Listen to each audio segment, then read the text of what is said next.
Hello there everyone, and welcome to our very first math-related Edpuzzle video notes. So, hopefully you have your paper, you have pencil, you're ready to write this down. Treat it like we would if we were in a regular classroom. So, on the top of your paper, go ahead and title it 1-1, Solving One-Step Equations. Go ahead and put your name in the top right-hand corner and today's date. So, if you're watching this earlier or a little bit later than the actual video date, I think for us where we're Tuesday, it's going to be September 1st, but just kind of go ahead and put that in that corner for me. And then for our learning target, it is I can solve one-step equations. Now I know I've spoken through the title, your name, your date, and the learning target really quickly. Make sure you write all those down. And remember, this is a video, so you can pause it right now. Write everything down real slowly, nice and neat if you need to, and then hit play when you're ready. You can rewind it if you need to rehear something or re-see something, and you can rewatch the whole video if you need some more clarity. So our very first thing we're going to write down here is goal when solving equations. So we're going to dive right into equations this very first video. I know you've seen them in the past in Algebra 1 and Geometry, but let's just kind of dust off what we have kind of forgotten possibly over the past 5 months or so. So very first thing is that the whole goal when solving equations is to isolate the variable. Isolate just means to get it alone. And variable is our letter, so like the variable x in an equation. So any letter it gives us. We want to get the letters by themselves to isolate the variable. Now, to do this, we need to perform opposite operation.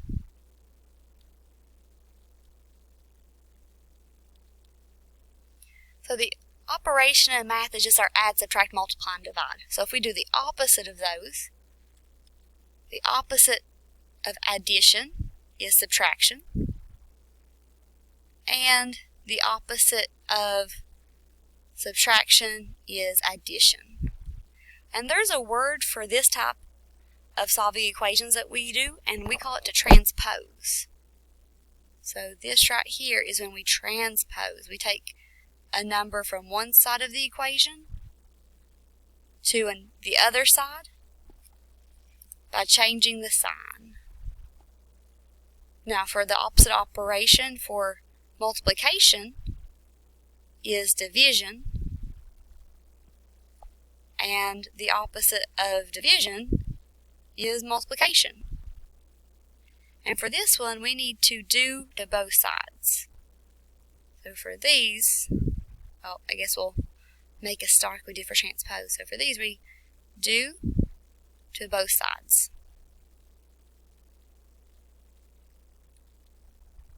Of our equations, we can put of equal sign, because that equal sign there is what makes an equation for us.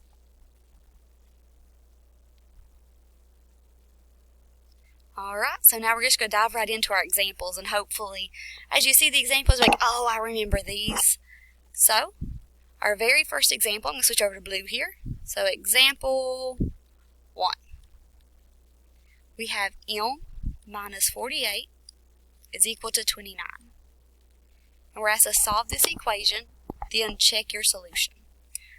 So, first things first, locate your variable. Where is he? Here he is. M is our letter, he's our variable, he's on the left side of the equation. 2. Look at what's happening to him. He is subtracting 48. So, because we have a minus 48 there, we're now going to do the opposite operation to this left side of the equal sign. So, I'm going to take my minus 48 to the other side of the equation, so the other side of the equal sign over there. So now, all that's going to be left here on the left side is my m. I'm going to drop down my equal sign. I'm going to drop down my 29. And say if that was a minus 48, over here on this side, he's going to be a plus 48. So right now we have that opposite operation. So from a minus to a plus. And now we're just going to perform that operation. So type that into your calculator really quick. So we have m is equal to 29 plus 48 is 77. We have successfully isolated our variable. He's alone on the left over here, and we have what he equals to. He's equal to 77. Now we're asked to check. So over here we're going to perform a check. To check our solution, we're going to go back to the original equation up here. M minus 48 equals 29. And now we know what M is. We just said M here is 77. Since M is equal to 77, we can replace this M with 77. So we're going to say 77 minus 48 equals 29. And now on just this left side of the equation, just your 77 minus 48, put that into the calculator. And 77 minus 48 gives us 29. So we get 29 is equal to 29. And because that balances, we have a nice balanced equation. If you think of it like old school equations, you have like the balance being like that. So 29 does indeed equal 29, so we're good. It checks. Now we're going to move on to our next example. So example 2. We have 142 plus D equals 97. So once again, for our equation, we're going to first identify our variable. Our variable is here. We have D, and he is being added to 42. So 142, I'm sorry. Now, whenever you look at these, you always look for the sign in front. So look to sign in front. So make yourself that little note. Oh no, I lost my ink pen. Sorry. Write so well for so long and then it jumps on me. So look to sign in front of the number. So of number. So even though there's a plus sign here, that means my D is positive, but because my 142 is also positive, it is positive with a plus sign hidden in front of it. So now we've identified our variable, we've identified what's happening to our variable. Since it's being added, we're going to transpose it. So our D is going to drop down here on the left side, is equal to, we're going to drop down 97 on the right side, and now we transpose our number. Just positive 142 becomes a negative 142. And remember, negative and minus mean the same thing in math. So if I say minus 142, it's the same thing as saying it's a negative 142. Okay, now our last step is to do that part right there where we do 97 minus 142. Plug that into your calculator, and we get a negative 45. Perfect. And now if you want to check it to make sure your answer is correct, go back up here to the original and put in a negative 45 here for D. So we're going to put in the calculator 142 plus a negative 45. And hopefully that gives you 97 because it gave me 97, which means this answer checks. We have the correct solution for D. Now our third example, I picked it out so we can learn how to do the fractions in Desmos. So if you've not done so, you may want to pause the video here and pull up the Desmos Scientific Calculator in a new window or open it up on your phone because it handles the fractions excellently. So first things first, we're going to rewrite our problem. G plus 3/4 is equal to a negative 1/8. Alright, so we have our variable here on the left side of the equation. We see what's happening to him. He's being added to a 3/4. So now we're going to transpose that to the other side and make him a minus 3/4. So we're going to get G, drops down here on the left side, is equal to a negative 1/8. And now once again, because that was a plus 3/4, we're going to write minus 3/4. And I'm going to go pull up my Desmos calculator so we can see that. So clear that out really quickly so we can learn these steps. So very first thing, your fraction button's over here. We have a over b, so we're going to hit a over b. And it's a negative 1 over 8. There we go. And when you have that first fraction typed in, negative 1/8, we're going to hit the over button so we get outside the fraction. And we're going to type in our next part. So it was going to be minus, it was another fraction, so 3/4. So hit the fraction button again here. So minus 3 over 4. And if you're on a computer, you may have to use your keyboard to click down button to get to that denominator. If you notice out to the side here, it shows us that's a negative 0.875. Well, our problem's in fraction form, so we want to keep our answer in fraction form. So we hit this button out here, convert it to a fraction, and it tells us it's a negative 7/8. So we're going to get that G is equal to a negative 7/8. There we go. And once again, if you wanted to check that, we could go back to Desmos. We could take our fraction button again. It's a negative 7/8.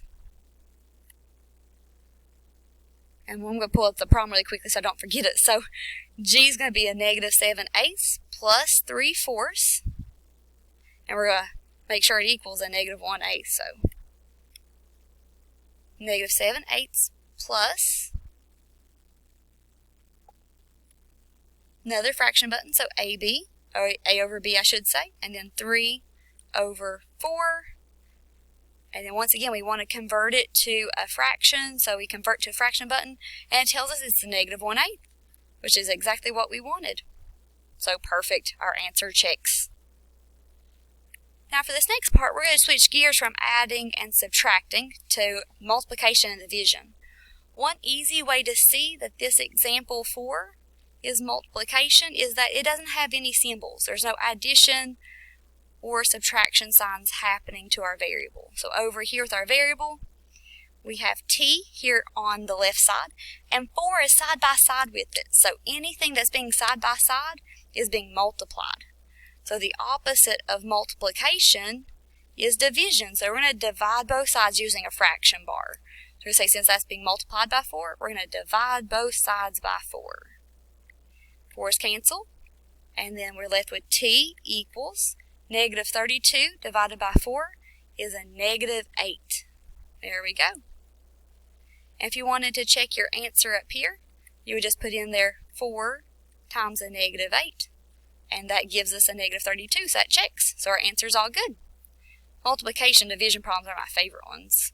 Now this one again, we first, for example 5, we have a negative 25 equals a negative 5x. The variable here's on the right side this time. And because negative 5 and x are side by side, they're being multiplied. So we're going to do the opposite and divide both sides by negative 5.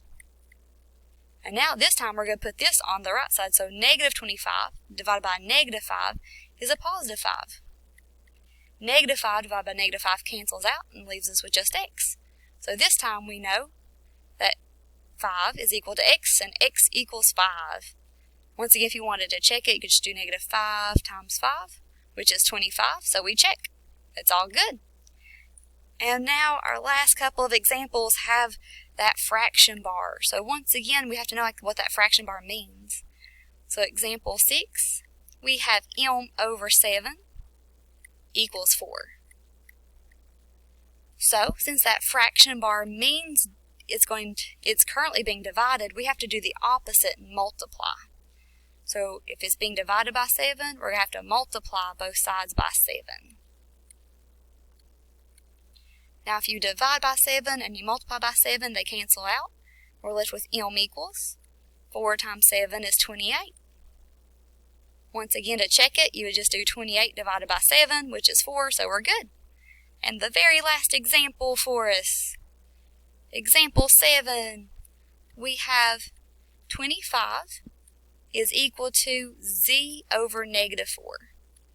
So once again, we locate the variable first. He's over here on the left side, the right side, this time the right side. He's being divided by negative 4, so we're going to multiply, we use parentheses better, multiplication, both sides by negative 4. So negative 4 times 25 is a negative 100. And multiply by negative 4 and divide by negative 4 cancels out, and we're all good.